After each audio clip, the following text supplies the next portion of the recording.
From the heart of where innovation, money, and power collide in Silicon Valley and beyond, this is Bloomberg Technology with Caroline Hyde and Ed Ludlow.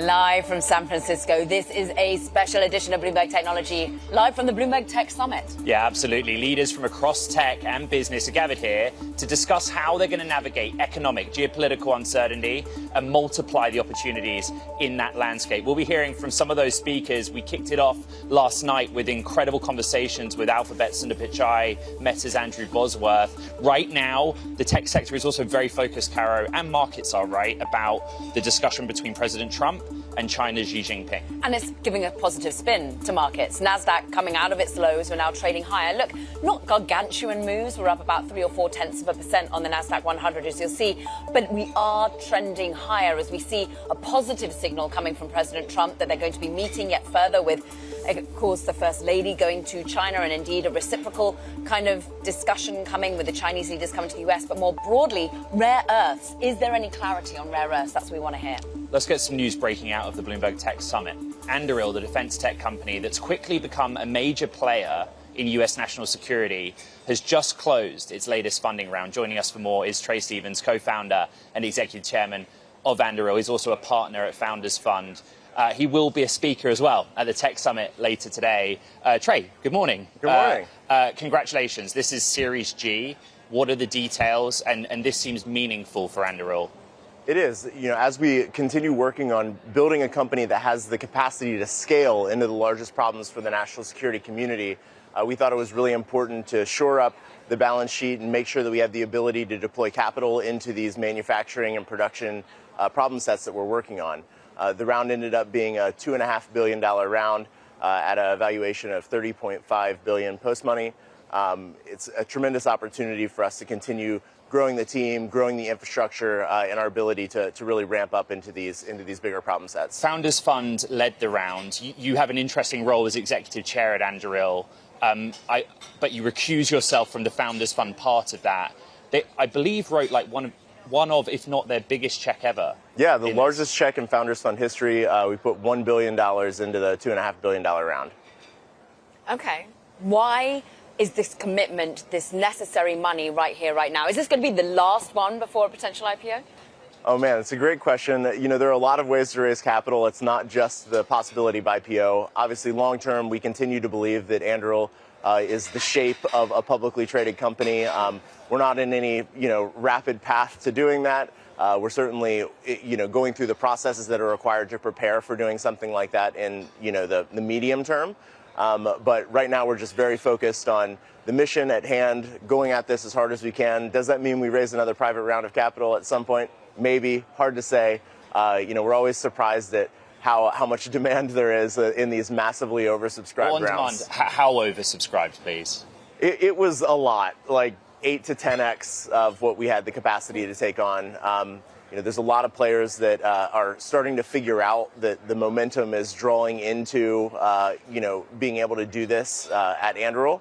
And I think there's just a lot of interest from growth funds, from crossover funds, from mutual funds for getting a bite of that before there's a public market opportunity. Well, interesting. You say getting a bite of the action when it comes more broadly to defense.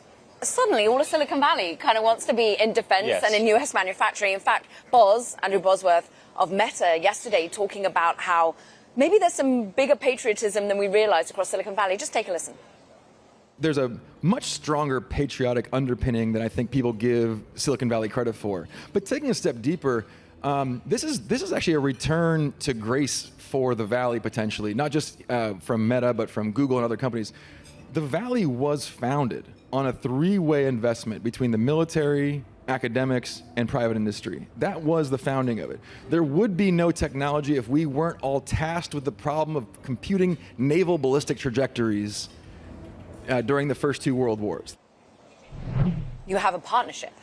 The technology that Meta makes working hand in hand with Anduril. Interesting, of course, that Palmer Luckey now goes back to a company that he, of course, sold Oculus to in many ways with this partnership.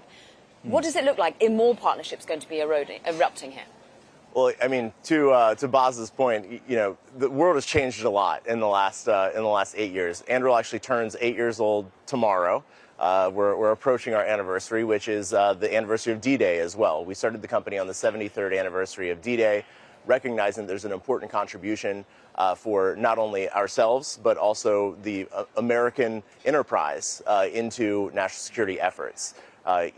Palmer was fired by Meta in 2016 for his politics. There was a Google Maven walkouts and protests. The reality is that the silent majority actually believes that these things are really, really important to work on. And Palmer being able to go back to his roots and reach a point of forgiveness with the Meta team to focus on the most important task at hand, which is leaning in on the best-in-class optics and VR, AR work that they're doing to contribute to the mission that we're leading with the IVAS opportunity with the DoD. What was really interesting about how Boz explained it is that they are basically providing components. We actually had Delian Asparov on the show the other day in the context of founders and EnduroSat, and what he was talking about is that the innovation of big tech is being driven by consumer electronics, right? And thinking about your supply chain. Could you just explain the mechanics of how Meta works with you and why it's useful to you for them to come up with these components in the products that you want to do? Right. I mean, they've done an incredible amount for the AR, VR community. I think Palmer has been on record many times saying that Zuckerberg is VR boy number one. He's led the way with putting a ton of capital into solving some of these basic science and research problems around optics, the physics challenges that make this really difficult. We don't have to take all of that on ourselves. We can go and partner with someone in America who believes in the mission, who's done a lot of that work, and then we can bring that into an integrated system, which is really what we do as a defense products company. Let's talk politics. You talked about Palmer's politics. The story today is about President Trump speaking with China's Xi Jinping. And at the heart of that is rare earths. But I actually think for you guys, you've historically, when we've discussed China, taken a different approach, which is you believe Anduril is critically important now because of future hostilities from China. Just explain that thesis. Yeah, I mean, obviously there's a huge supply chain component to all of this. China is right in the middle of most of these conversations around manufacturing, production, supply chain challenges with natural resources, including rare earth metals. At Anduril, we've been thinking about this long before the second Trump administration started. We've been shoring up to make sure that our tier one suppliers are being sourced from allied nations, the U.S. and our allied nations. For the first time ever, I think that the entirety of the government is taking supply chain seriously as a national security asset rather than just something that's kind of like important from a trade context. So I think it's incredibly critical that we don't wait until we have our access to critical materials, our access to chips, our access to all of these things removed from us. But isn't that already happening? Isn't there a limitation already on rare earths, and how does that impact your business? There is, and this is the type of thing that you have to plan for well ahead of time, believing that at some point, we might lose access. And I think all, intelligent and thoughtful American companies need to be thinking about how to address that problem before it actually becomes a really critical existential threat. Well, has the administration been doing it in a methodical manner that you wanted to see? Because at times there's been a worry about basically the timeframes that we get cut off too quickly before the US has really understood its own supply chain and resources. Many companies haven't been looking at this as well as Anduril has. Absolutely, yeah. I mean, at Anduril, certainly we've been thinking about it a lot. And through the Founders Fund context, I spend most of my day thinking about this exact problem. Xi has said very clearly that he intends to, reclaim Taiwan by 2027. That's a really short timeline. That doesn't mean that we have 5 or 10 years to build up semiconductor manufacturing capabilities. It means that we have like 2 years, 18 months. And so, we really need to be thinking about these things. I think it's incumbent upon the U.S. tech community to contribute in ways. It's incumbent upon the U.S. venture community to put capital towards solving some of these problems. And certainly every company needs to have a plan for how they're going to address that should it become a real issue. Golden Dome. Golden Dome, yes. Obviously there's very few things as exciting as the idea of protecting the U.S. homeland from airborne threats. We've been engaged in a lot of conversations there. Too soon to comment on anything. That's my understanding, though. So when this big announcement happened at the White House, there were some of the sort of legacy prime defense contractors named, Lockheed Martin being one. And a lot of people that I speak to were surprised that the name Anduril wasn't said over and over again because of the position you now have as a supplier to the US military apparatus. But it is early in this process. I guess the point is, what will happen? Do you have to make pitches and competitive bids and say, here's what we can offer in this? Or is it a case of the administration coming to you and say, do this for us? Well, it'll obviously have to be a tremendously multi-layered approach. There's not going to be a single vendor that provides the entirety of the system. There's end effectors, interceptors, things like that, space-based interceptors, all the sensor networks that are going to be required, and then a software layer to coordinate and see to all of that activity that's going on. It's not just going to be Anduril. It's not just going to be Lockheed Martin. I believe that it will likely be a mosaic of a lot of different companies coming together to make sure that this problem is solved in the best way possible. You talk about space. There is one particular founder who is very close to the White House who now seems to be less close, and it's Elon Musk. How are you seeing the relationship of venture with the administration right now? And is there a repercussion as Elon withdraws and then seemingly gets pretty angry at the state of the current spending bill, or at least the way he sees it as a spending bill? They see it as reconciliation. Yeah. Well, we're still very kind of near in on the start of the administration. We're only, 5 months into things right now. I do think that this administration is incredibly communicative with the tech community, with the venture community. The channels are open. They're curious. They're looking for information. Do you have a direct line with President Trump at all? There's lots of paths into the White House without commenting any further on that. But yeah, I think that there's a tremendous openness to having that dialogue. A lot of these initiatives, whether you're talking about the big beautiful bill, I like what Elon said. It's difficult for a bill to be both big and beautiful. It can be big or it can be beautiful. It can't be both. But I think there's at least receptivity, and we'll see how some of these big programs, these big plans shape over the next year. And the reason Karo's question is important is, you were part of the contingent that went to the Gulf or the Middle East with the president and corporate America. Let's end here with a look at the future. After you and I were together in Ohio in January, my phone just kept ringing from private companies and startups that are in the defense technology space. Is there a world where Anduril and 3 or 4 other players exist and coexist, or is it just Anduril and nothing else? Well, first off, I want to say thanks for coming to the Arsenal launch in Ohio. It was freezing cold. Thank you for having me. Freezing cold. You're one of the few people ex-Anduril who has even seen the site in Ohio, so it was cool to have you out. Thanks so much for doing that. I think categories are tough, right? There usually isn't such a thing as category investing. If you're a social media investor and you didn't invest in Facebook, you probably lost money. If you're a space investor and you didn't invest in SpaceX, you probably lost money. Do I think that there's room for a couple of players to make a big entry into the defense space? Sure. I don't think there's going to be multiple Andurils.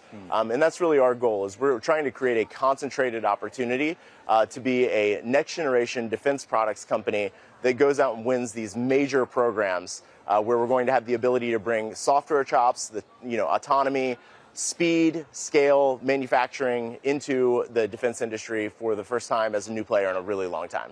A new player that is now worth more than $30 billion, just double the valuation, having raised more than $2 billion. Trae Stevens, it's a joy to have you. Anduril Executive Chairman, Founders Fund Partner as well.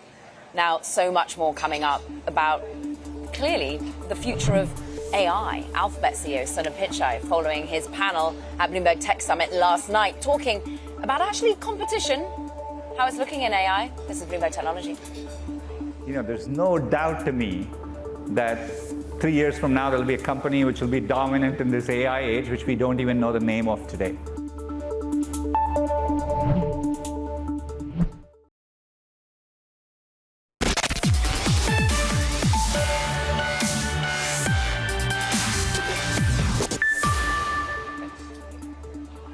Welcome back to a special edition of Bloomberg Technology, live from the Bloomberg Tech Summit. Alphabet CEO Sundar Pichai says the company will continue to expand its engineering ranks, at least into 2026. emphasizing human talent remains key despite AI investments. That was part of the discussion with Bloomberg's Emily Chang last night when we kicked off the tech summit here in San Francisco. Here's some more of that conversation. In 2025, our CapEx is $75 billion, right? So we are definitely investing for the long run. But, it's the same investment which powers businesses from search to YouTube to cloud to workspace to Android and Play to Waymo, right? And so, and to our subscriptions business, we just launched Google AI Pro and Ultra, and it's definitely doing well. I've been pleased to see the reception. So I think it's such a profound technology. I feel the opportunity ahead is bigger than the opportunity we had in the past. So to double click there, if I may, what specific new revenue streams do you see increasing, and what revenue streams do you see decreasing? The growth in cloud, like Vertex AI, is up 40x in usage on a token basis just in the last 12 months. So obviously, we have billions of dollars in providing AI-based solutions, in AI as an infrastructure, AI subscriptions. So there are many, many new businesses. You have over 180,000 employees right now. Is it half that in the future? I expect we will grow from our current engineering base even into next year, right? Because it allows us to do more, right? I think the opportunity space is also increasing.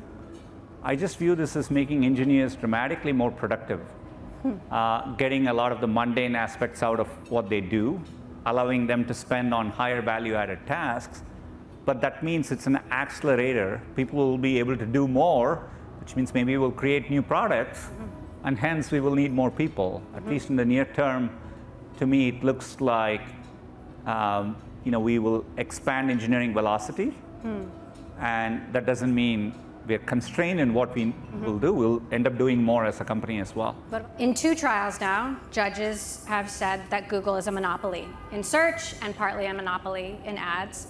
How do you address the concern that your AI is built on an existing domination of search and ads, and that this is just reinforcing original monopolies? First of all, we disagree with the rulings, and we are in the process of appealing these things. Look, if anything, this moment has shown, I don't think there's anyone here who is using anything they don't want to use. You look at the success of ChatGPT or any other product, and people literally have more choice than ever before. The reason people use Google is because they want to use it, right? And so I think we continue to innovate. I think choice is good for users, competition is good for the world. So that's how I see it.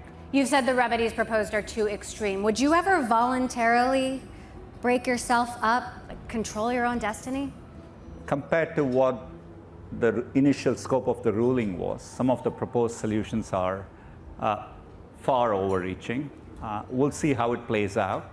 I've heard you say a few times that you think of AI as an expansionary moment, but so far it does seem to be favoring tech giants and well-funded startups with access to GPUs and data centers and enormous amounts of capital.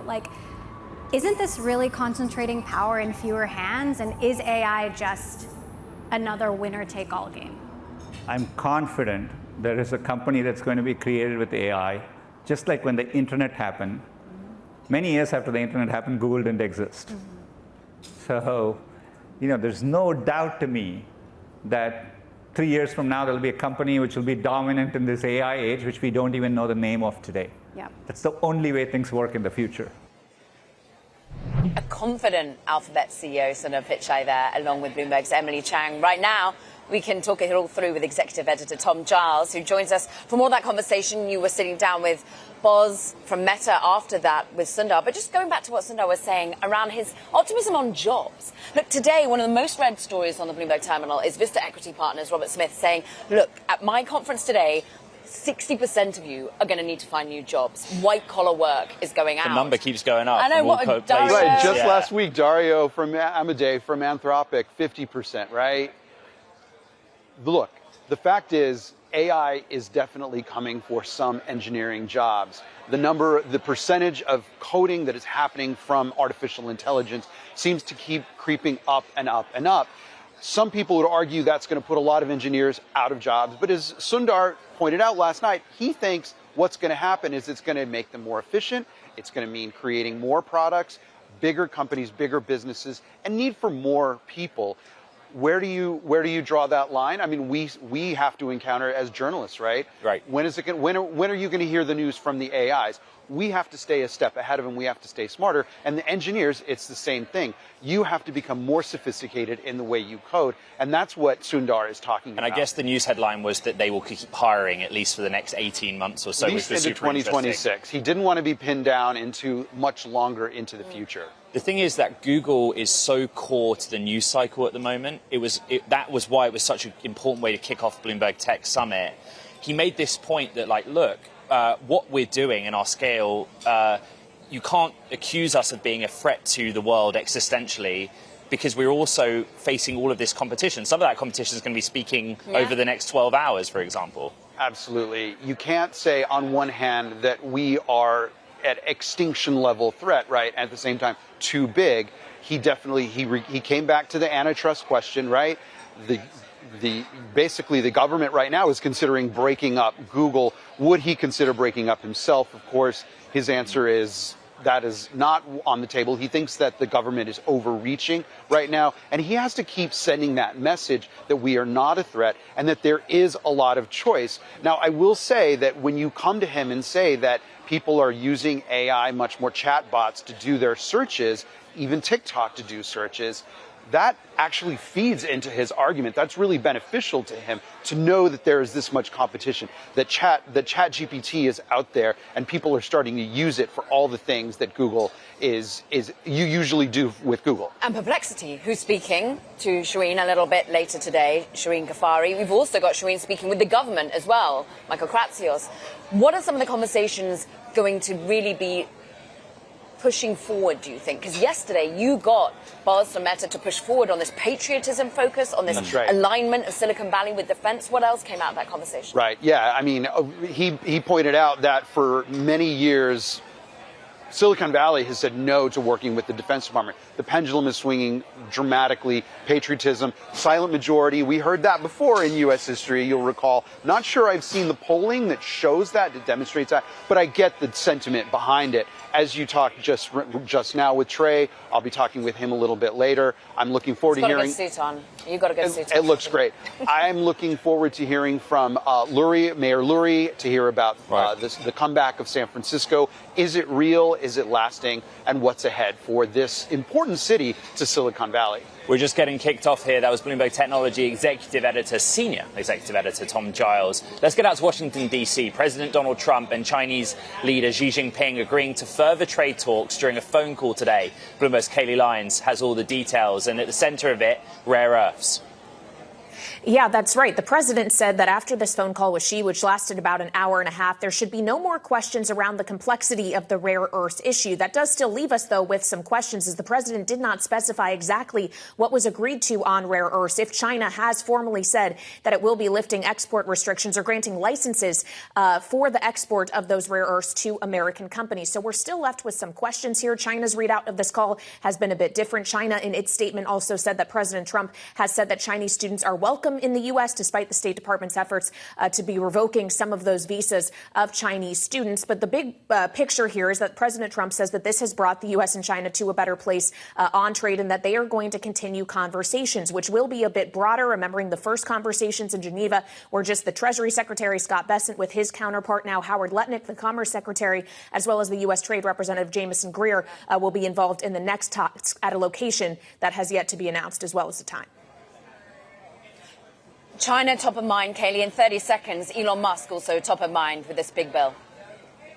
Oh, absolutely. The Speaker of the House was actually planning on talking to Elon Musk today, as he says he wants to see Americans kill this bill, possibly in part because it will roll back the $7,500 EV credit by the end of this year. And Tesla, of course, benefits from that, Caroline. Kayleigh Lyons, we thank you. Coming up, so much more from here in San Francisco. Agility Robotics CEO Peggy Johnson on the latest in the robotics space. This is Bloomberg Technology.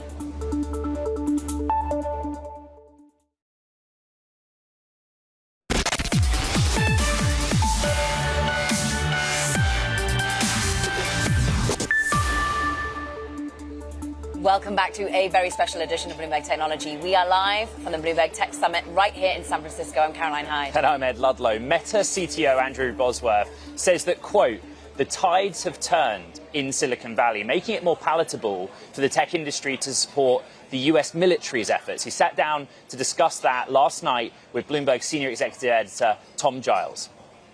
I have family members in the armed services. I want them to have the best equipment available, and I've always been a very patriotic American and believe in the importance of our role, not just inside the nation, but globally.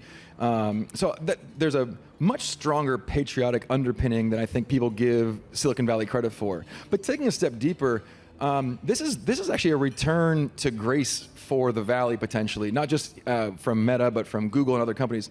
The Valley was founded on a three-way investment between the military, academics, and private industry. That was the founding of it.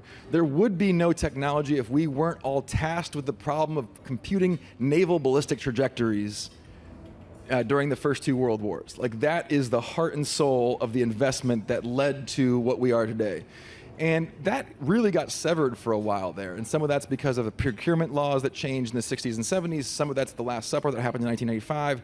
We ended up just kind of going our separate ways, and I think we're worse off for it. I think we're spending more money for worse technology in the public sector, and I think the private sector is not attacking some of the most valuable challenges for us to solve, and I think it's a mismatch. You mentioned smartphones earlier. Do you see spectacles, headsets as a replacement for or a complement to smartphones? We've always talked about the mixed reality devices, VR devices, as being kind of a laptop style market. It's like, I use this joke a lot, but have you ever on your phone and you're answering an email and you're like, no, this is not a phone email. This is a laptop email. And you like put your phone down, you like upgrade your power. And you're like, yes, now I have all the windows and I will have all my research. And it's like, this is a laptop email. There's like an increase in power that comes there that we all recognize, and you just like know instinctively when you're in what zone. The headset should feel like that. It should feel like a crazy upgrade. Like, this is not a laptop email. This is a headset email. And now it's like the world is your oyster, and you're just moving things through the universe. So I think there's a story there. Certainly in the limit, I think AR glasses replace smartphones. That's a ways off. Smartphones are incredible, and it's not just that they're great devices and they're convenient and we're used to them. They also have like an incredibly entangled ecosystem of software connected to the rest of the world around us that is going to be very slow to move over. And a lot of people who aren't going to want to move over because it's going to disenfranchise them or disintermediate them. So I think that'll take a longer journey. The good news is they work really well in concert. The platforms don't make it easy. Sundar does better than Tim. But the truth is, with AI, you've got this obvious use case where it just makes sense to have these wearable devices, even though you also still have a phone. So we're not in a place anymore where it's like one or the other and you have to pick today. They will coexist for a long time. Meta CTO Andrew Bosworth, along with Bloomberg's Tom Giles. Look, it's not all about AR, VR glasses. When you think about the future, you also think robotics. Got the perfect person to discuss it with. Peggy Johnson, CEO of Agility Robotics. Look, we are thinking about the next step of humanoids working with humans. You're already, after a year in the job, a year with your humanoid robots in GXO logistics. What are you learning about how difficult it is for us to work alongside them? Well, the biggest factor to scaling humanoids is safety. So still today, humanoids need to work inside of a work cell, which is a small gate that keeps them out of the proximity of humans. To really scale, you need to come outside of the work cell to be able to walk down to the loading dock or across a factory floor. And we're working on that right now. Our next gen, which we will show off before the end of this year, will be what's called cooperatively safe. We can be within proximity of humans in a safe manner. How much is it software dependent rather than just hardware dependent? It's a bit of both. You have to have a lot of sensors, a lot of cameras. Interestingly, unlike humans, robots can see behind them. They can see 360. They're much like electronic vehicles in that fashion. but you do need a layer of software on top to ensure that nothing ever happens that would put a human in harm's way. Peggy, what range of tasks can your robots currently perform, I guess, autonomously? Literally movements, pressures? Yeah, so right now the entry point is moving materials, so moving plastic bins and boxes and things like that in warehouses. But that is only the entry point. It is a multi-purpose robot. It can do a number of tasks, but this entry point can teach us new skills as we learn to do more things in those facilities and eventually come outside of those facilities and into our homes. What is Agility's core competence? You make hardware, or are you better at the software component? Well, I would say a little bit of both, but you said that already, though. Going for, yeah. You know, I get told every single day at the moment, when you speak to a robotics company, ask them about how good their software team is, how good the engineers are, because it has been the limiting factor to progress. Yeah, so AI has really supercharged that. We used to have to code all the movements of the robot, and now with AI, we can teach it new skills much more quickly. We're actually exchanging engineering hours for compute hours, and it really shrinks the time and the cost of teaching the robot new skills. What about supply chain? We've got a lot of news about China-US relationship today. How is it looking for you? Well, a couple things. We manufacture right here in the United States. Only about 1% of our parts come from China. So we're relatively immune to any of the issues that others may be having. The robot was just initially built that way, and it's been a real advantage for us. But can you pit us, therefore? We love to put generative AI prowess of China versus generative AI prowess in the US. What about robotics? Who's winning? I would say the U.S. is winning. A lot of what you see coming out of China today are flashy videos, demos, not actually on a factory floor like we are, working 8-hour shifts, lifting heavy items.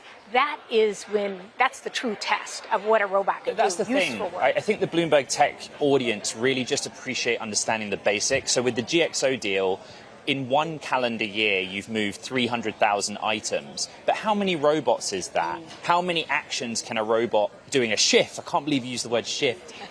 Perform in that 8-hour stretch. Yeah. Just how does it work in practice, and give us a sense of scale? Sure. So it is an 8-hour shift. It's just a handful of robots that are producing that type of number. Basically, the robots can walk in and perform a task, but what's interesting about humanoids is that they can perform several tasks. So they can do one thing in the morning, something else at noon, something else in the evening, where robots, the traditional robots, say a single arm, is very specific. They do one thing over and over, and they do it very well. Humanoids can actually change what they do, and now with AI, we can give them commands, and they can change on a moment's notice. The history of agility is so interesting. It came out of Oregon State University. We're thinking at the moment about state funding, about funding to science and R&D, of talent being able to come in from immigration. Are these things top of mind for you? Well, we did have early grants from the U.S., and it really helped the company get going. So I am a huge fan of basic research for U.S. companies. We absolutely have to continue to invest both in research and in the talent. So we need proper immigration in place in order for us to be able to access this kind of talent. Peggy Johnson, CEO of Agility Robotics, and we'll get a little bit more of a demo later on in the day here in SF. Now coming up, Microsoft Chief Product Officer Aparna Chennapragada joins us next. This is Bloomberg Technology.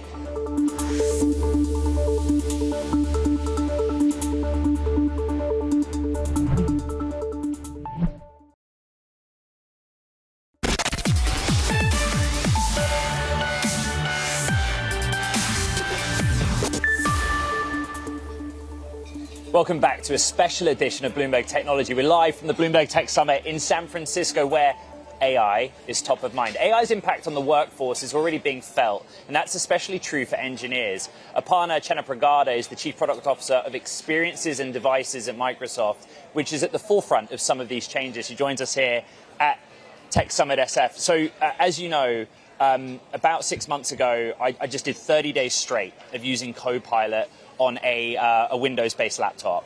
I wanted to commit to working out how on earth you use these tools in the real world. really interesting that I felt within the confines of the laptop. I couldn't get out of the laptop onto my smartphone. What are you finding 6 months on, and how knowledge workers use your tech?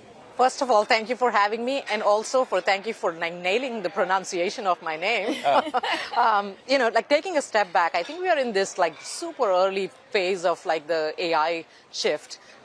This is like the 1995's equivalent of the internet shift to me, where I see it. And to me, I think what we are starting to see is, for knowledge work, very clearly efficiency gains, right? At organizations, you're saving millions of dollars of money and time, automating workflows. I mean, summarizing documents, meeting notes, etc. Is Copilot just narrowly a tool for knowledge workers, or are you finding consumers are using it in equal measure? It's broad, because productivity is not bound by the work organizational boundary, right? But I do think that actually one of the things that we are seeing where the traction is in efficiency for organizations, right? Efficiency at the individual level. Imagine having a digital assistant at work for every employee, right? Which you couldn't afford to have before. The thing that we are seeing, and I'm seeing it with customers talking about it too, is that shift from efficiency to more of effectiveness. Meaning, look, I mean, it's fine, it is great. For example, I can't imagine doing a meeting without the facilitation by Copilot, right? It takes the notes, it carries action items, it tells if you're going off the rails in a discussion, because in meetings that happens all the time. But what I am seeing is that for effectiveness, the key unlock has been these model advances in deep reasoning. Meaning it's not just about faster answers. It's we launched an agent in Copilot called Researcher. Yeah. Think about it as a super smart, intelligent chief of staff in your pocket. And so, for example, I had a customer meeting last week, and this thing went around and kind of scoured the whole web information, but also the email from 3 years ago from the CIO of the customer to kind of pointing an issue and said, make sure you bring that up. I mean, that's the effectiveness. That's superpowers that you didn't have before. That's what people are getting their superpowers from other places too. And ChatGPT Enterprise, the interesting nature of your relationship with OpenAI, but also them as a competitor, can your customers afford both? Are they affording both? I think with OpenAI, first of all, we have a great long-term relationship. It's a win-win relationship. We build products on innovative models from OpenAI, the frontier models. Our customers build agents and workflows and AI apps on top of our Azure OpenAI service platform. What I do see at Microsoft is, for us at least, what AI and Copilot is about. Number one, bringing the advanced intelligence, right? That's table stakes. But number two is making sure that it works where you work, right? Right. I'm in Teams all day, or I'm in not meetings. Just where you work. So right now, I'm using this thing. This is a smartphone. Various brands are available. In the future, because this is part of your portfolio, which device does Microsoft bet that knowledge workers are actually using for AI tools? I mean, there's clearly a lot of knowledge work that happens on laptops, on desktops. But then I think we have a mobile app, for example, for the M365 Copilot, the one that you do use at work.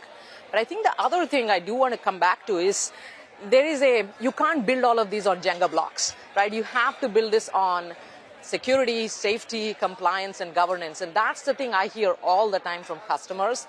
In fact, the phrase that I use internally is we need to innovate at the speed of trust, right? Which means it's an and, right? And at Microsoft, that's I think of as a differentiator, which is how do you innovate, but how do you do it at the speed of trust with governance? I go back to that and though.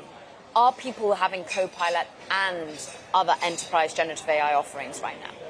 It's a mix, and I would say it's actually a healthy thing right now, because again, think about, I think of AI tools for employees as a contact sport. In fact, I think one of the, you have to get in and use this stuff to actually get the intuition. That's how I think about it, sure. The challenge is amazing because, and in fact, we did a study called the Work Trend Index, and one of the things we found is this class of companies, we call them frontier firms. And the big distinction there is that they're not thinking of AI as a snack. It's a main meal, right, for their employees. It's an org-wide adoption. It's not this thing off to the side. They're using multiple tools. They're experimenting with things. But at the end of the day, they are also looking at what's the ROI. Where are they getting the governance and the security, and as well as kind of the latest access to intelligence? And that's how I think about where Microsoft is playing. Wow, Aparna, it's been great. Contact sport. I can't play rugby anymore, but it's got contact sport, different nature. Aparna Chanavagada, she's Microsoft Chief Product Officer of Experiences and Devices. Now we've got plenty coming up. Turning to the battle, a contact sport, for chatbot dominance into a business. Look, we're talking to the co-founders of LM Arena. That's next. This is Bloomberg Technology.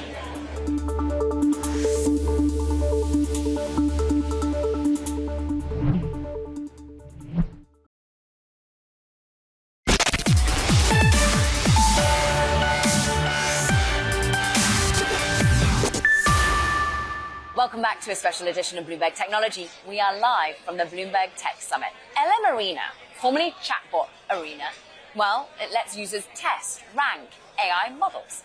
The project started by researchers at UC Berkeley's Skylab. It's just raised $100 million in seed funding.